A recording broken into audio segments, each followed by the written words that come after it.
আমরা এখন রয়েছি কোরালগাছের আয়শা বিলে।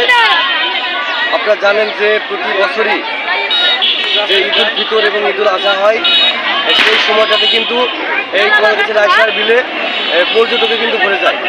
আমরা আজকে সে দেখতে পেয়েছি যে দামোদর উপজেলার বিভিন্ন প্রান্ত থেকে কিন্তু পর্যটকরা ছুটে এসেছেন এই কোরালগাছের আয়শার বিলে। তারা উপভোগ করছেন এখানকার প্রাকৃতিক দৃশ্য এবং তারা নৌকা ভ্রমণ করে তারা যে প্রাকৃতিক যে সৌন্দর্য সেটি কিন্তু উপভোগ করছেন। আমরা এখানকার স্থানীয়দের কথা বলেছি, আমরা সেই বিষয়টা আপনাদের জানাবো এবং ঘুরে ঘুরে দেখানোর চেষ্টা করব এই রায়সার বিলের প্রাকৃতিক। ফুলগাছির রায়সার বিল একটা সুনামধন্য একটা রায়সার বিল। এই রায়সার বিলে প্রত্যেকটা দিন এই গরমকাল আসলেই, এই মৌসুমটা আসলে মানুষের ঢল বয় এবং সেই সাথে ফুলগাছি ঈদ উপলক্ষে ফুলগাছির রায়সার বিলটা মানুষের জন্য খুব একটা জনপ্রিয়। অনেক দূর দূরান্ত থেকে মানুষ আসে এই রায়সার বিলকে দেখার জন্য এবং এটাকে উপভোগ করার জন্য।